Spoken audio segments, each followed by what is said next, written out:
is Michael here with 1 hour in Sierra Vista, Arizona, where we're replacing an OEM condenser fan. First off, always disconnect power. And there's two things indicating that this motor is failing. One is leaking oil. The other is it's got a really sloppy bearing on it.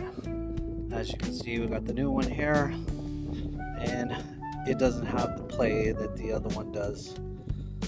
So we're going to go ahead and replace this motor for them under warranty. You have a great day.